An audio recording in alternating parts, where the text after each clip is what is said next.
Rich நேயர்களுக்கு வணக்கம். என்னடா நீங்க தனியா பேசிட்டு இருக்க? அப்படின்றது தான் உங்க கேள்வியா இருக்கு. அப்படிலாம் கிடையாது. திரு ராவுத்தர் இப்ராஹிம் அவர்கள் சமீப காலமா இங்க வர முடியாத சூழல் ஏற்பட்டிருக்கு. ஏன்னா,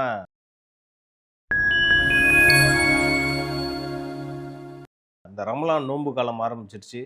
ஸோ அது மட்டும் இல்லாம அவருடைய சில தனிப்பட்ட காரணங்களுக்காகவும் இங்க ஒரு வர முடியாத சூழல் ஏற்பட்டிருக்கு. அதனால தான் நான் உங்களுக்கு நான் சொல்ல கடமைப்பட்டிருக்கேன்.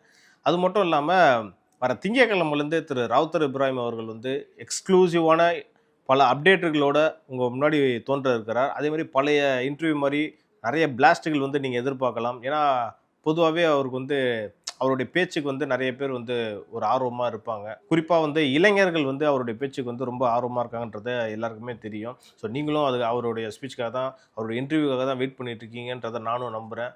ஸோ வர மண்டேலேருந்து தாவேகா சார்ந்த எல்லா அரசியல் நிகழ்வுகளும் அவர் பேச தான் போறாரு. அது மட்டும் இல்லாம நெறைய ஸ்பெஷல் கெஸ்ட்டுகளும் இந்த சேனல்ல திரு ராவுத்தர் இப்ராஹிம் அவர்களோட உரையாட இருக்கிறாங்க. ஸோ இத சொல்ல தான் இன்னைக்கு நான் உங்க முன்னாடி பேசிக்கிட்டு இருக்கேன். ஸோ இதெல்லாம் ஒரு பக்கம் இருக்கிறப்ப, திரு ராவுத்தர் இப்ராஹிம் சமீபத்தில குடுத்த பேட்டி எல்லாமே பார்த்தீங்கன்னா, இன்னி வரைக்கும் பயங்கர வைரலா போயிட்டுருக்கு.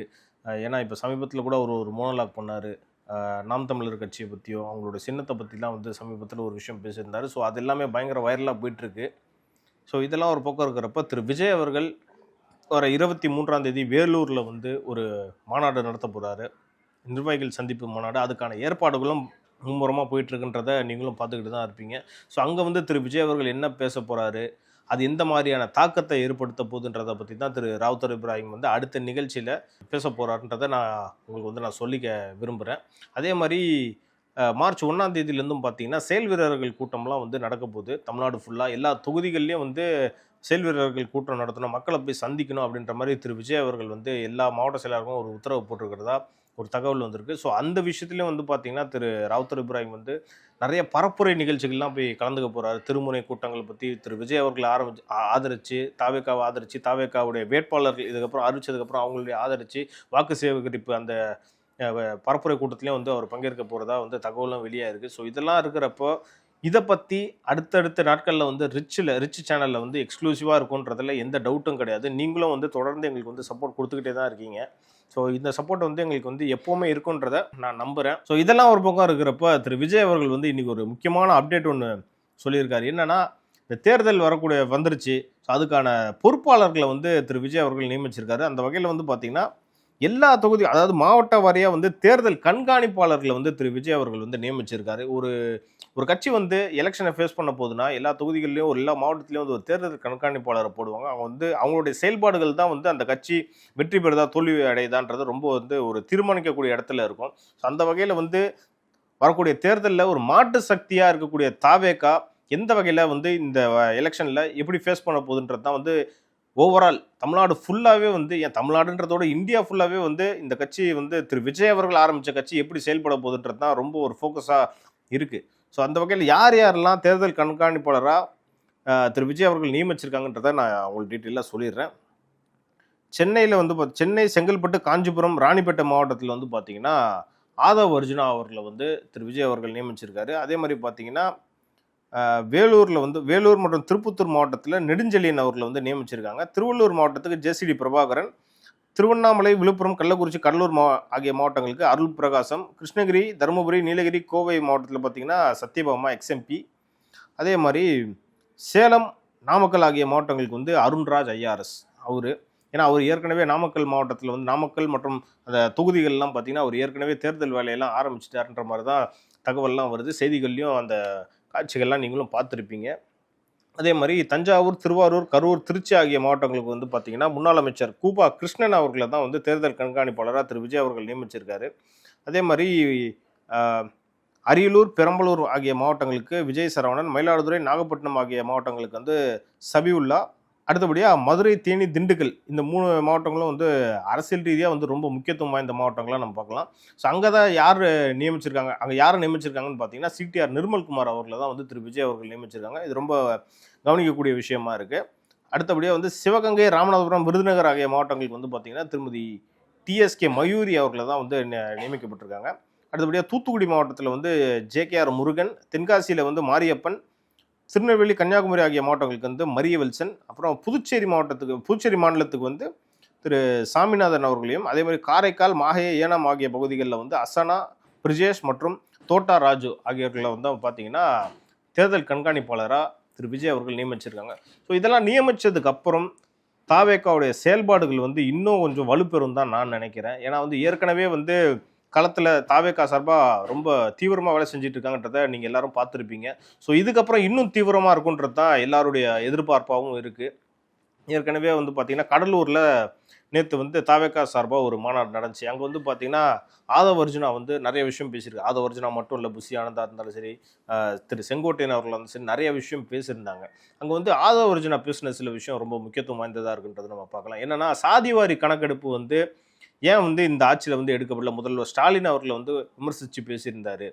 ஸோ திரு விஜய் அவர்கள் வந்து ஏற்கனவே விக்கிரவாண்டி மாநாட்டில் சொல்லியிருப்பாரு, நம்ம ஆட்சி வந்துச்சுன்னா, தாவேக்கா ஆட்சி வந்துச்சுன்னா நம்ம கண்டிப்பாக சாதிவாரி கணக்கெடுப்பு எடுக்கப்படும் அப்படின்னு சொல்லியிருந்தாங்க. ஏற்கனவே நிறைய மாநிலத்திலையும் எடுத்திருக்காங்க. ஒடிஷா, பீகார், அப்புறம் வந்து பார்த்தீங்கன்னா கர்நாடகா, இன்னும் பல மாநிலத்திலலாம் வந்து சாதிவாரி கணக்கெடுப்பு எடுத்திருக்காங்க. ஏன் தமிழ்நாட்டில் எடுக்க மாட்றாங்க அப்படின்ற அந்த கேள்வியை வந்து முன் வச்சிருக்காங்க. ஸோ இது வந்து அரசியலில் வந்து ரொம்ப ஒரு முக்கியத்துவம் வாய்ந்த ஒரு விஷயமா தான் பார்க்கப்படுது. ஸோ இதெல்லாம் ஒரு பக்கம் இருக்கிறப்ப வேட்பாளர்கள் தேர்வு எப்படி இருக்க போகுதுன்றது தான் ரொம்ப வேட்பாளர் தேர்வுன்றதை தாண்டி திரு விஜய் அவர்கள் 234 தொகுதிகளுக்கும் வந்து வேட்பாளர் லிஸ்ட்லாம் ரெடியாக தான் வச்சிருக்காருன்ற மாதிரி தகவலும் வந்திருக்கு. இது ரொம்ப முக்கியத்துவம் வாய்ந்த விஷயம்னா திரு விஜய் அவர்கள் எங்கே போட்டியிட போறாரு அதுதான் வந்து எல்லாருமே எதிர்பார்த்து காத்துக்கிட்டு இருக்காங்க. ஸோ அவர் எந்த தொகுதியில் போட்டிடுறாருன்றத அந்த விஷயம் தெரிஞ்சதுக்கப்புறம் இன்னும் அரசியல் களம் ரொம்ப சூடு பிடிக்குன்றதுல எந்த ஒரு மாற்று கருத்தும் இல்லை, எந்த ஒரு டவுட்டும் இல்லை. நம்மளும் அதுக்காக தான் காத்துக்கிட்டு இருக்கோம். ஸோ வெயிட் பண்ணி பார்ப்போம். இன்னும் எலெக்ஷன் நோட்டிஃபிகேஷனுக்கு வரதுக்கு இன்னும் ஒரு வாரம் தான் இருக்குது. மார்ச் ஃபர்ஸ்ட் வீக்கில் வந்து வந்துடும் தான் எல்லாரும் எதிர்பார்த்துக்கிட்டு இருக்காங்க. வந்ததுக்கப்புறம் தமிழ்நாடுடைய தேர்தல் களமே வேற மாதிரி ஆக போகுது. ஏன்னா தாவேகா இந்த எலெக்ஷனில் வந்தது பிறகு தான் எல்லா கட்சிக்குமே வந்து ஒரு பயத்தை ஏற்படுத்திட்டு இருக்குன்ற மாதிரி எல்லாருமே சொல்கிறாங்க. நம்ம சொல்கிறது இல்லை, அரசியல் விமர்சகர்களாக இருந்தாலும் சரி, மூத்த பத்திரிகையாளர்களாக இருந்தாலும் சரி, இவங்க எல்லாரோட ஃபோக்கஸும் வந்து பார்த்திங்கன்னா தாவேக்காவோட அரசியலில், அவங்க அரசியல் நகர்வுகளில் தான் இருக்குது. இன்னொரு பக்கம் வந்து பார்த்திங்கன்னா சோஷியல் மீடியாவில் வர்ச்சுவல் வாரியர்ஸ் அவங்க பண்ணுற ஒரு நாகரிகமான அரசியலை வந்து எல்லாருமே பாராட்டுறாங்க.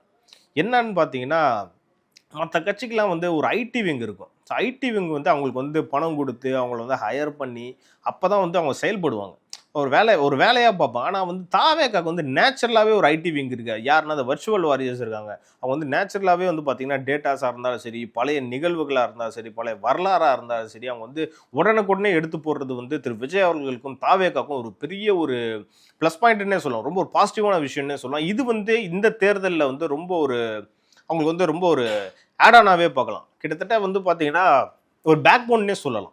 ஸோ இப்படிப்பட்ட ஒரு ஸ்குவாட் இருக்கிறப்ப தாவேக்காக்கு உண்மையிலே ஒரு வெற்றியாக தான் பார்க்கப்படுது. ஸோ இது வந்து எலெக்ஷனில் இன்னும் எப்பேற்பட்ட வெற்றியை வந்து தாவேக்காக்கு கொடுக்குன்றதையும் நம்ம பொறுத்திருந்து பார்க்கலாம்.